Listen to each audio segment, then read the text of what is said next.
po kasi marami rin kami pamilyang binubuhay. Salamat po. Pinagbigyan nyo rin kami. Nay, bakit ka naiiyak? Ay, syempre po, yung iba kasi wala talaga as in. Oo nga, Nay. Zero. Kasi kami sa totoo lang. Nagpapasalamat ako kasi nabigyan kami ng konting lugar. Yun lang yung mapanatili namin yung malinis na lugar. Yun lang naman talagang gusto ni Yorme, malinis.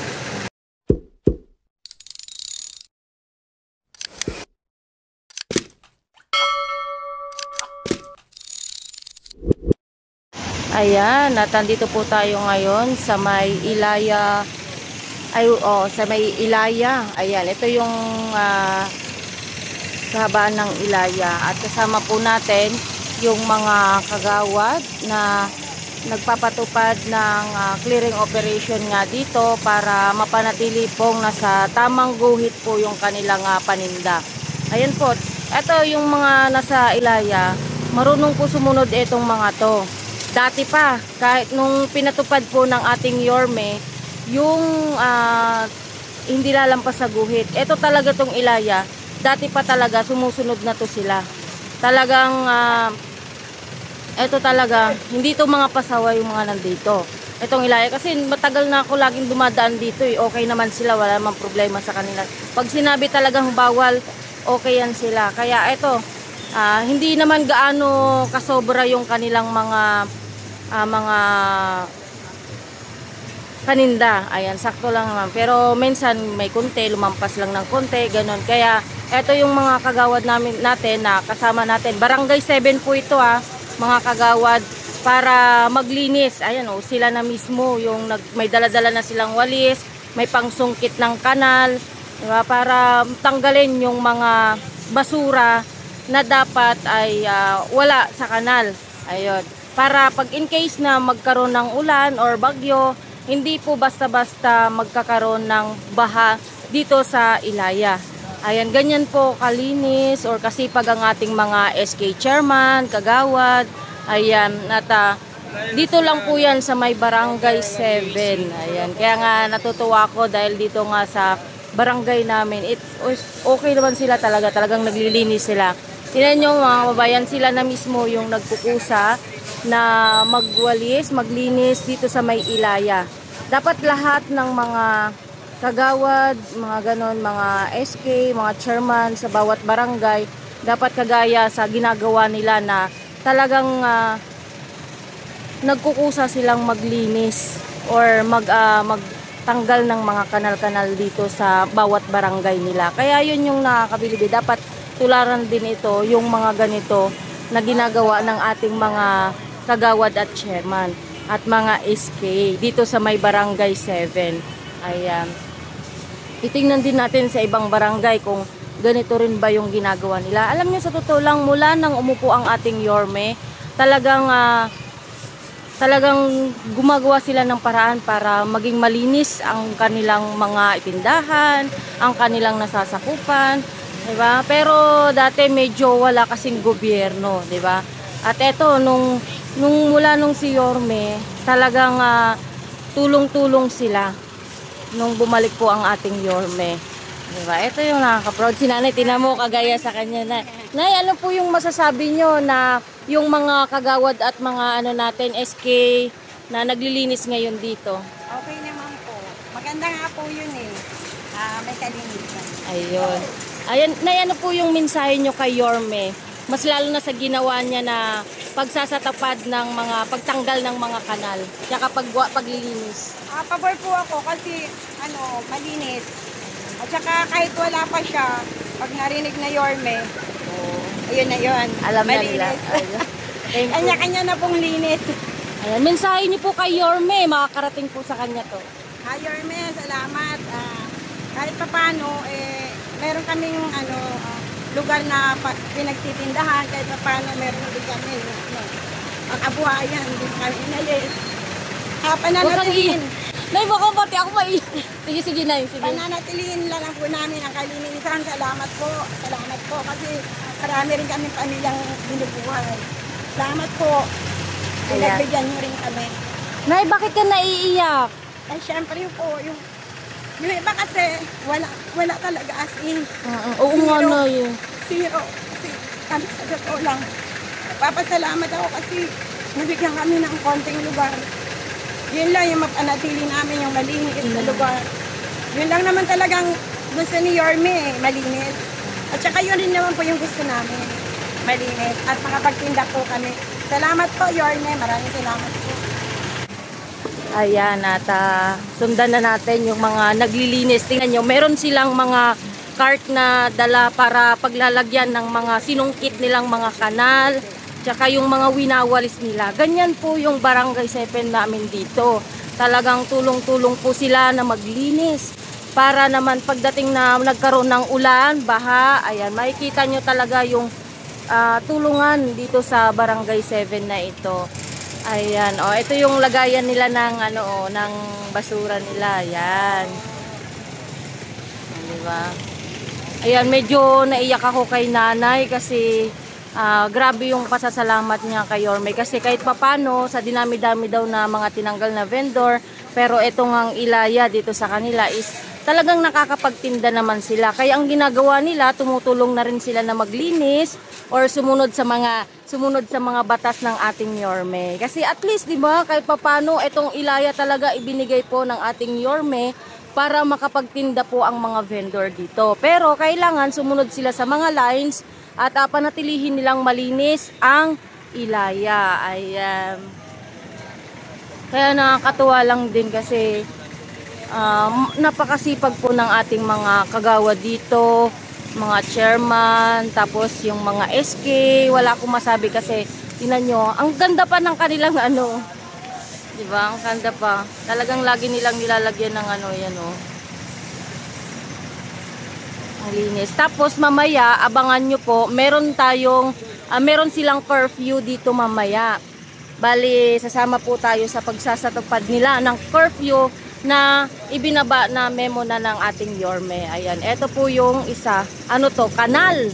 Ayan, makikita nyo mga kababayan, may mga basura. Ayan, tatanggalin po yan. Bali, ang mangyayari, lilinisan po yan. Tatanggalin yung mga basura. Grabe, no? Kasi para in case po na magkaroon ng baha, hindi po tayo maano ng baha dito. Kasi yan yung pinatupad ng ating Yorme, natanggalin yung mga basura sa mga kanal para hindi po mag-cause ng baha. Ayan.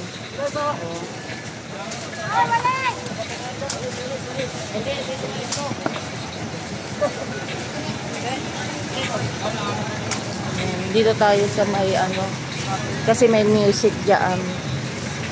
Ayan, susungkitin na yung mga basura sa may kanal. Ang galing. Grabing kadaming ang daming basura, Ayan, Ayan. Ayan po yung ginagawa ng ating mga kagawad dito na pagtanggal po ng mga basura sa loob ng kanal para po maiwasan po natin ang pagbaha. Ayan, dapat sana ganito lahat ng gawin sa mga barangay nila para maiwasan po ang pagbaha dito sa mga nasasakupan nila. Ayan, nakita niyo po ang dami ding ang daming nakuha. Pero at least, 'di ba, dapat ganito lahat para maging okay po yung ating mga barangay, matanggal yung mga basura.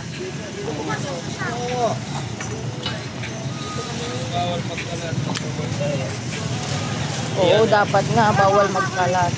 Diba? Ayan.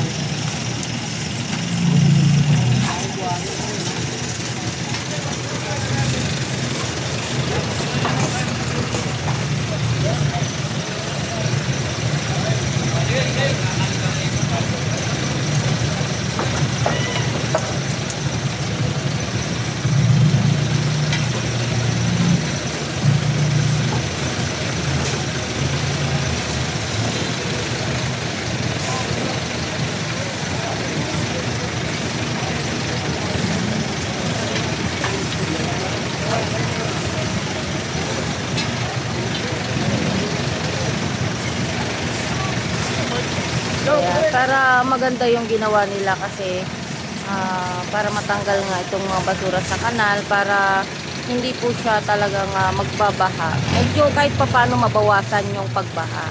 Diba? Tama naman din ang ating Yorme na ito rin po ay isang ipapatupad niya yung mga drainage.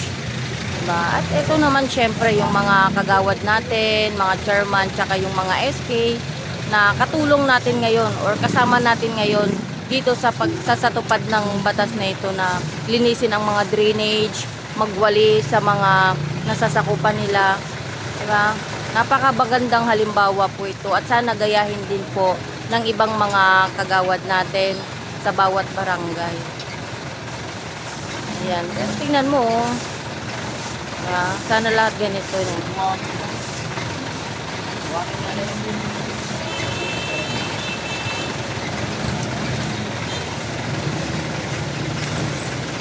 Dami din no?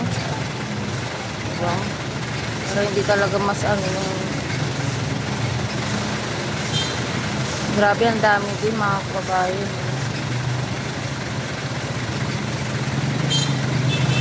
Yan po yung mga drainage na sinasabi ng ating Yorme na talagang kailangan linisan talaga yan. Ayun yung drainage dun, yung tubo. May tubo, ayan yan yung masusungkit niya. Ayun, masusungkit niya yung kailangan man yun. Andun yung dinadaanan ng tubig. Diba sana lahat ganito ginagawa para talagang mapanatili yung kalinisan dito sa mga nasasakupan. Ito hindi ka rin mag-aalala na magkakaroon ng baha kasi nga itong mga drainage talagang natanggalan na. Diba?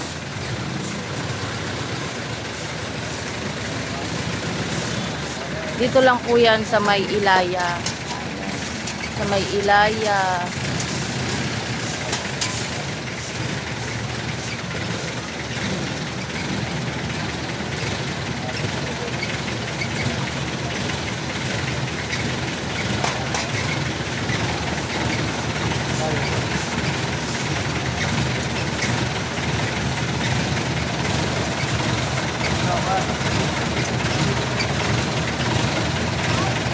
Meron pa dito sa kabila. Kabila naman.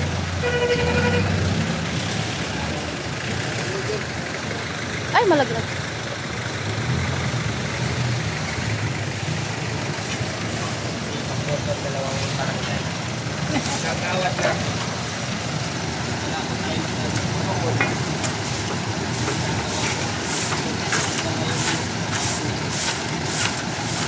Pininturahan na rin dito. Ganda ng pagkapintura nila. Kulay blue.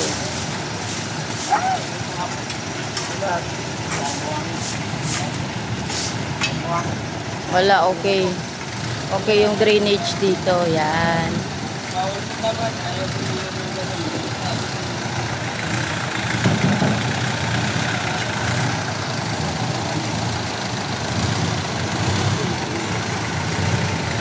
Yun dami din pala Buwan.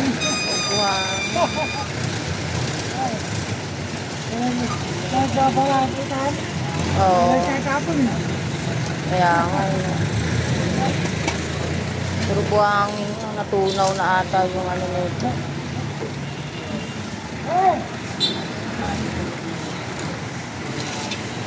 Ayan, shoutout po sa ating mga nakasama ngayon dito sa pagsasatupad ng pagtanggal ng basura sa drainage. Ayan, sinabayan na rin po nila ng pagwawalis sa kanilang nasasakupan ng mga barangay. Ayan, shoutout po ma'am. Hello po, magandang umaga. Seryoso. Ayan. Ano yung masasabi mo na malinis yung kapaligiran natin ngayon? Opo. Maganda po yung ni Mayor Risco po kasi malinis po yung lahat po ng Manila.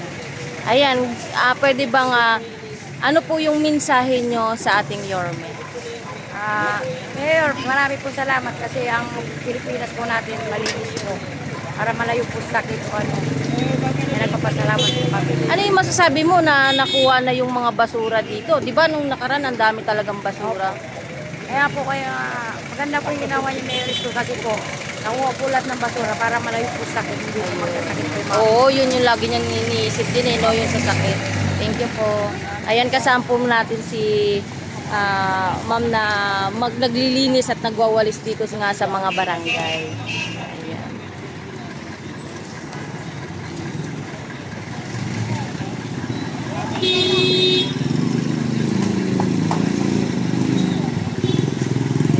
Ayan, bali naikot na nila to. Ito paikot mula dito sa may likod. Ayan.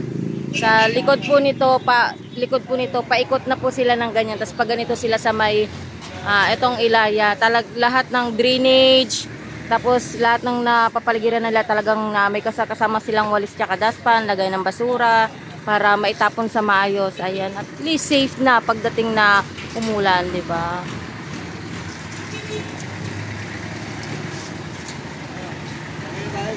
Okay na?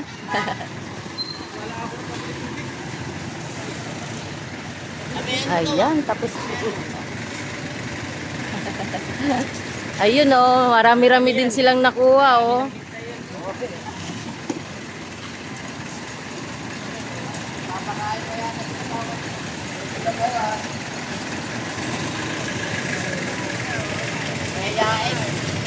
Ang ganda.